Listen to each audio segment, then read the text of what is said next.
What's going on, everybody? I'm Matt Harmon. Welcome to the Yahoo Fantasy Forecast, and it is a hell of a day to talk ball. We have the usual People's Panic Meter, the waiver wire to go through on this show. But first, we have to talk through a really big, exciting Monday Night Football game. Lions 38, Ravens 30. This game got weird, I would say, in the fourth quarter, because going into that fourth quarter, I'm thinking, man, this is a really, Troy Aikman described it as a heavyweight fight, which I think was a perfect way to describe it. Like, this was two really good teams kind of on their A game, going back and forth, and a lot of big players stepping up in big moments. And putting together really two these are teams that didn't play their best football in week one, obviously, for the Ravens, different reasons than for the Lions. And they come out here 1-1, and they're both showing why they're two of the best teams in the NFL. And then the Ravens kind of do what the Ravens do, man. And I hate to say it, but it's kind of a trend. You know, it's in these big games against big, really good teams. They just kind of play like a weird mixture of like too sloppy, but also too tight in these moments too. We'll get into all that from the Ravens perspective, but let's start here, as we always do, with the winners, and that is the Detroit Lions. And man, I mean, you can basically officially, I think we were ready to do it after week 2, but certainly after week 3 on the road against the Ravens defense that was definitely down players, no question. Kyle Van Noy, Nnamdi Madubuike also out of this game. Totally get that. They're down players, but still, this is a good Ravens defense and a good team overall. On the road, hostile environment.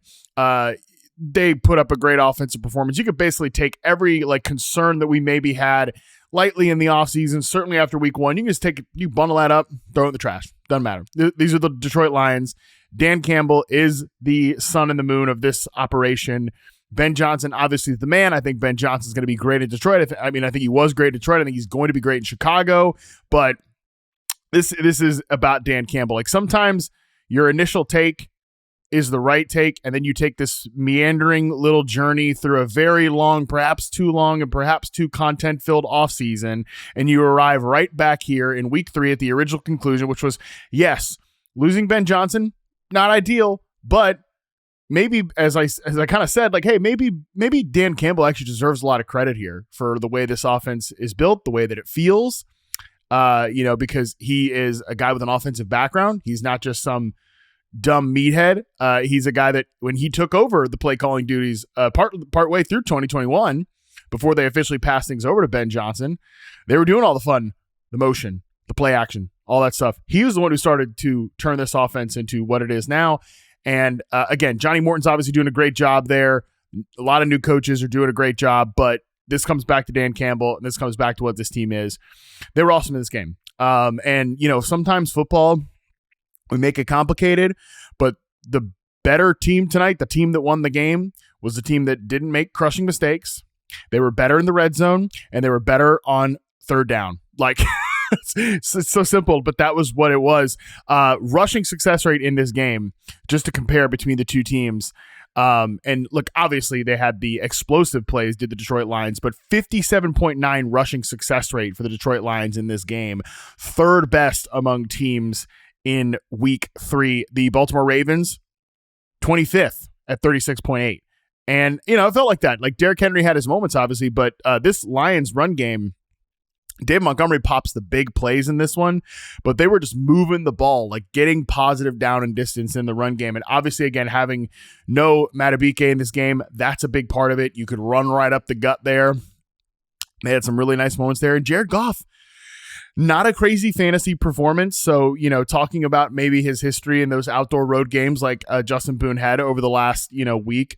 Speaking of Boone, you're going to hear another very funny tight end primetime game that hadn't happened yet moment later on in the podcast. So make sure you stay. He's on a roll with this, by the way. So Thursday Night Football, Trey McBride, we'll see what he says about that.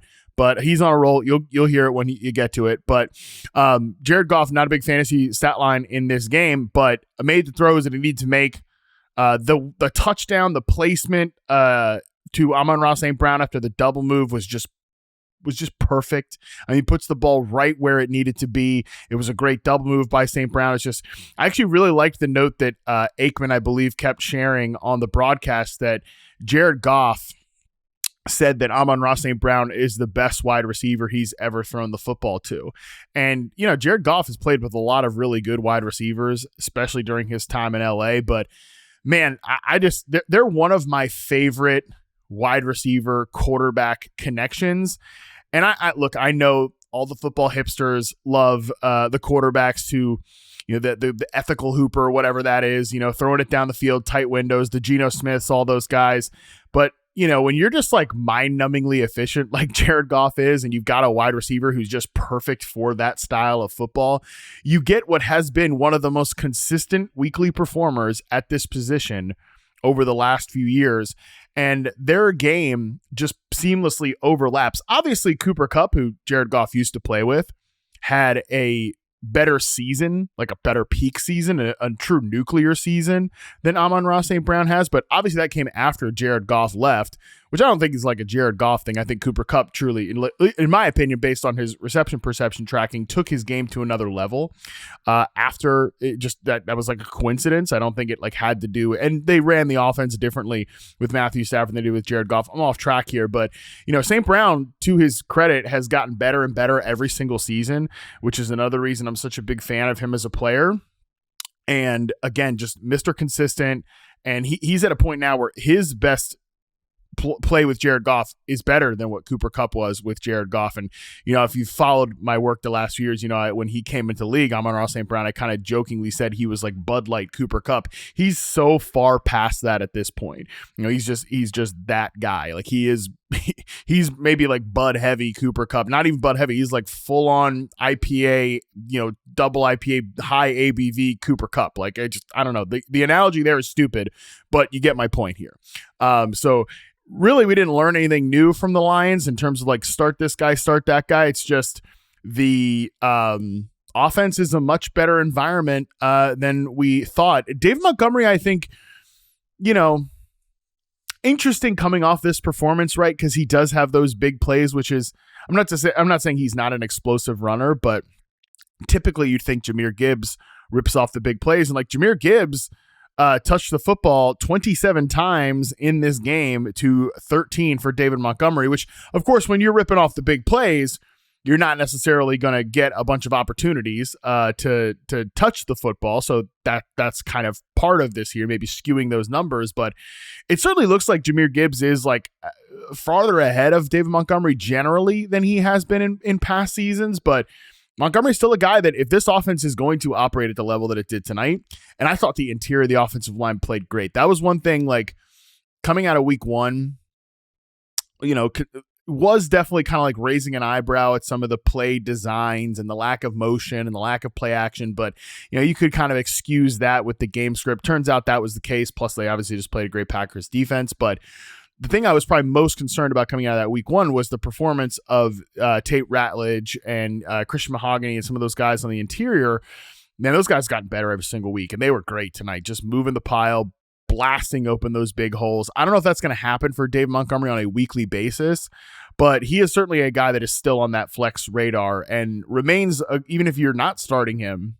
I've got like one Dave Montgomery team, and he's not a guy who's generally made the lineup because, there's Bucky Irving, there's Alvin Kamara. I'd been starting. I probably should have started Dave. I won. It doesn't matter. Shout out to me. But still, like, I've been playing Alvin Kamara. I've been playing Travis Etienne. Like, Dave Montgomery's going to be a tough guy. Like, do you start him after this type of performance? I don't know. It's going to feel tough to leave him on the bench after, at least in the league, I've got him in 29 points, but he's still like a difficult player to project for me, but he remains one of the best bench holds, even if you are not starting him. Let's go over to the Ravens here. Like I said, before the fourth quarter, I thought the Ravens were having a really nice night. I thought good performance overall from them offensively, but just something is weird with this Ravens team when they get against good teams. It's just like like I said, they're just a touch too sloppy and they're just a touch too tight. Specifically on the sloppiness angle, Derrick Henry, for the second time in 3 weeks, He's the only running back in the NFL that's fumbled in each of the first 3 games. But for the second time in 3 weeks, it is a devastating, I think, tide-turning fumble in the fourth quarter for, a guy that I just freaking love to watch play and one of the best running backs legitimately to ever play the game of football. That's just weird. That's just bizarre. He only ends up touching the ball 13 times in this game. And, some of that could have been a bigger thing for him in the fourth quarter, but 3 fumbles on 43 touches so far. You hope that that's just an outlier. They're not going to bench Derrick Henry for Keaton Mitchell or something like that, but just a weird, bizarre thing. And it's just kind of this whole deal with the Ravens team that I'm sort of making here, like this point about how they play like a little too sloppy, a little too tight. I want to talk about the tightness part of this too. Man, John Harbaugh's decision to punt the football late in the fourth quarter was just mind-numbing to me. Like, it was pretty indefensible. 4th and 9 on the Baltimore 32. Ben Baldwin's bot, which is on Twitter, so that is a strong go for it. And to me, people always say, like, the analytics can't take this into account, whatever. What you should definitely take into account in this moment, if you're a human being like John Harbaugh, is that if you know that if you don't go for this, on the other side, if Dan Campbell gets a chance to go for it, he's going for that thing. And sure enough, that is exactly what happened. 4th down on the other side of the 2-minute warning after the Lions get the ball back because you punted the ball away to them. They run a 4th down pass play where the defense just bites on the play action. Amon-Ra St. Brown in one-on-one coverage. Goff again rips a beautiful throw to his number 1 wide receiver. 4th down, boom. And then obviously David Montgomery goes on to score his second touchdown of the night. Game over.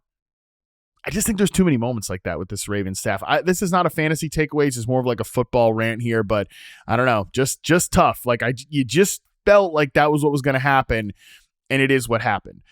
From a fantasy standpoint, Lamar obviously comes out here with a great game. 3 touchdowns, over 300 total yards, 35 on the ground.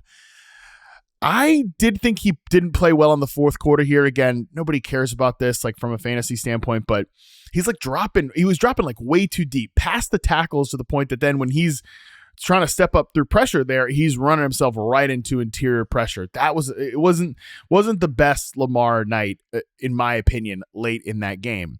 Elsewhere in the passing game, we got to talk about a few things here.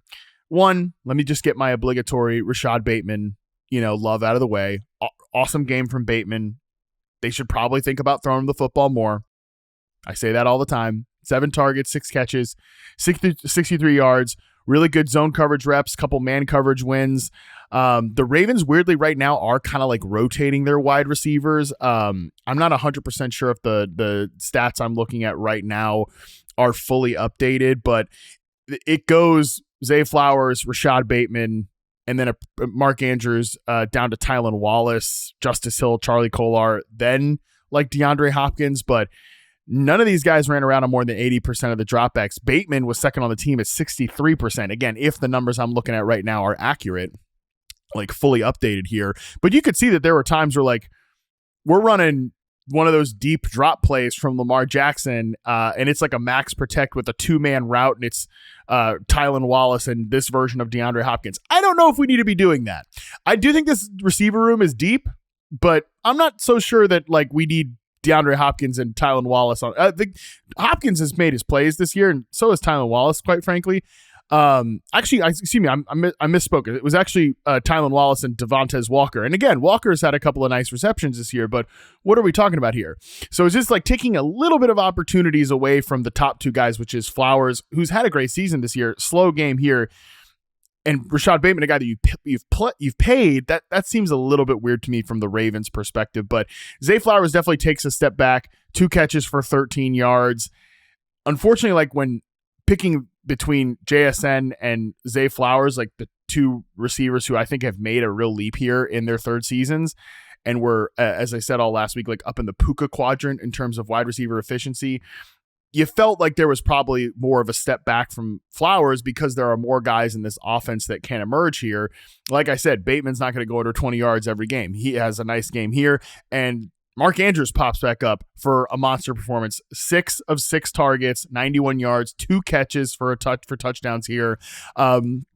Look, I was definitely concerned at the first 2 weeks and thought like, yeah, Andrews is a guy you can probably almost drop in fantasy football. Like Isaiah Likely's coming back soon. Was wrong about that. He was lined up in man coverage on multiple occasions and made big plays against this Detroit Lions defense. So really impressive night from Mark Andrews. And, you know, I would be kind of silly to think I could confidently project what next week is going to look like as we go to definitely a tight butt game there between the Ravens and the Chiefs, 2 teams that desperately are going to want to beat the other. I have no idea what Andrews is going to produce in that game, especially if Likely is back, but this was encouraging if you were still trying to hang on to him as a tight end one. You kind of needed a performance like this, like one last gasp here. So he avoids what would have been like a coping corner performance if he had another slow night. So this was a big game, a lot more honestly that we could talk through from this game, but I think we hit all the important notes here